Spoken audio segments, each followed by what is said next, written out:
Good afternoon, Facebook, YouTube, and Twitter. This is Rich again, back for your second video blog of the day for Sunday, May 24th, 2015, around 5:45 in the afternoon, Berwick, Massachusetts.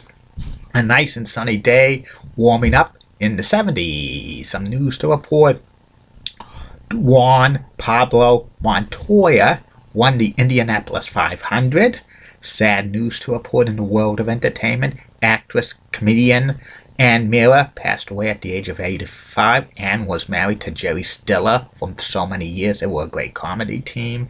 And Ann's son was Ben Taylor, and Ann's daughter-in-law was Ben Stiller, and Ann's daughter-in-law was Christine Taylor. So prayers to their family.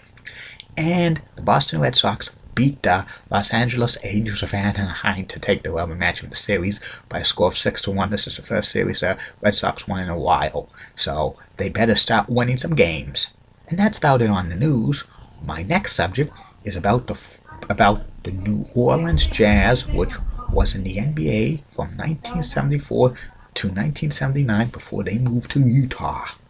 The New Orleans Jazz started in 1974 as an expansion team. They were the 18th NBA franchise, and they played in the Central Division of the NBA for the Eastern Conference. And the team was selected to be named Jazz because of its definition of the diversity collective improvisation, mainly because New Orleans was famous for jazz music and stuff, and Mardi Gras and stuff. And the first major move the New Orleans Jazz made was trading for Pistol Pete Maravich from the Atlanta Hawks. Pistol Pete grew up in Louisiana. He was a star basketball player for LSU. He was one of the best players of all time, college basketball players of all time. He had a terrific NBA career, and with the Jazz and expansion team getting a top player like Pete Maravich, that boost that team's stock up. But he was the only star player they had for the 5 years they were in New Orleans. And the Utah Jazz did not have a permanent home. They played their first season in Municipal Auditorium in New Orleans, which was a 7,000 seat arena, which was not good configuration for basketball. And then they had to play at Loyal Fieldhouse, which was for like LSU, and the basketball court was raised so high that the NBA Players Association had to put a net around the court so the players would not fall in. The New Orleans Jazz played there for about a year and stuff. Their first season, they won only 23 games and lost 59, and they had 3 coaches that year, which wasn't that good.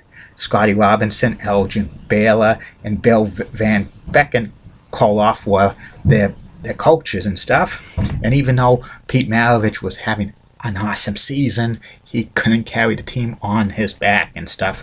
Next year, the New Orleans Jazz moved to the Superdome, which was a very big arena and stuff, and they played there for the remainder of the 4 years they were in New Orleans, and they drew decent crowds and stuff, but the team was not that competitive.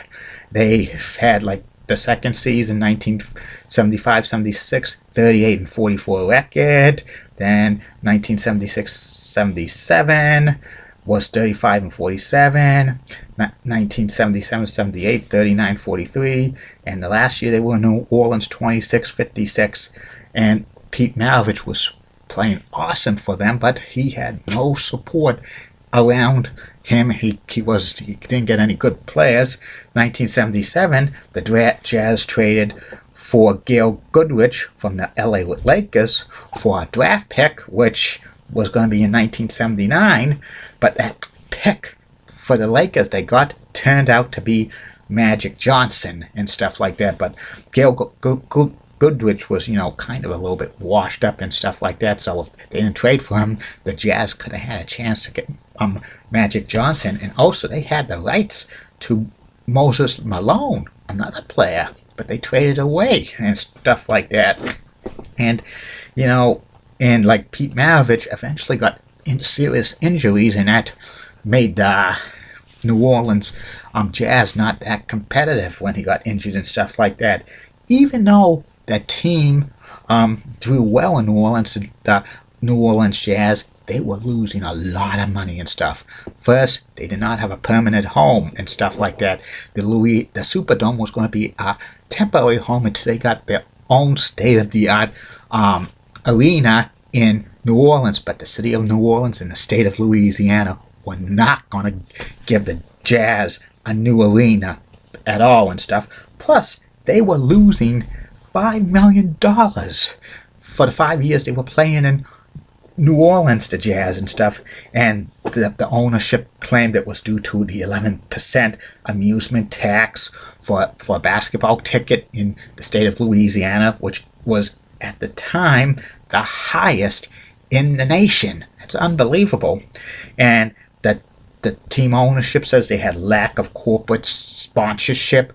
Back in the 70s, corporate sponsorship wasn't that big, but it was kind of big for smaller markets in the NBA like New Orleans. There was lack of corporate support for the team, and they wanted local investors in the New Orleans Jazz so they could build it up so they could go to the city of New Orleans or the state of Louisiana saying, we have local ownership, make us a commitment to build a new basketball-only arena and stuff like that. Plus, the New Orleans Jazz were not competitive. They never made the playoffs and stuff. They were very close for a couple of seasons and stuff like that. Also, for about a month in February, they had to play on the road because of Mardi Gras and stuff like that, and it was just a competitive, disadvantage and stuff.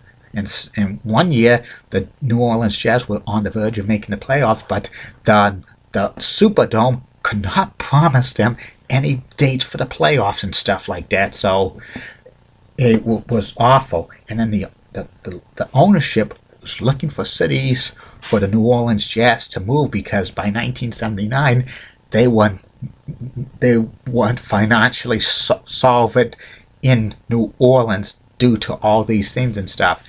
They looked at several cities, Buffalo, New York, who lost the Braves in 1978. They looked into the Carolinas, but they lacked an arena. They looked at Nashville, Tennessee, Memphis, Tennessee. They looked in Miami, Florida, and Tampa, Florida, and they looked in Minnesota and a couple of other cities. But the ownership decided to move the team to Salt Lake City, Utah, even though it was a smaller market than New Orleans.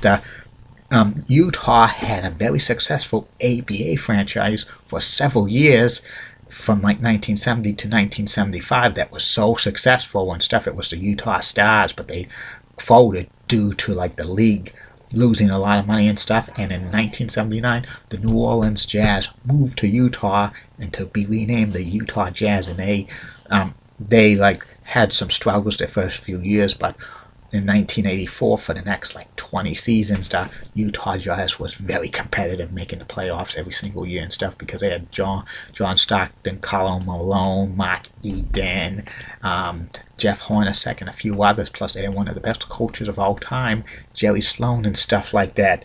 The NBA did not return to the Big Easy, New Orleans, to 2002 when the Charlotte Hornets relocated to New Orleans, but there was a couple of times that New Orleans almost got an NBA team and stuff. It was like 1994 when they were on the verge of getting the Minnesota Timberwolves and stuff. It was contingent upon the ownership of the Timberwolves to negotiate a deal with the city of New Orleans and the state of Louisiana to build an arena, which eventually that arena was built in 1999 and stuff like that. But they needed to play the first few seasons at the Superdome in Louisiana, and they had problems with the Saints trying to negotiate a lease and stuff like that. But there was local ownership in Minnesota who stepped up to the plate and saved the franchise from the Timberwolves from moving and stuff like that.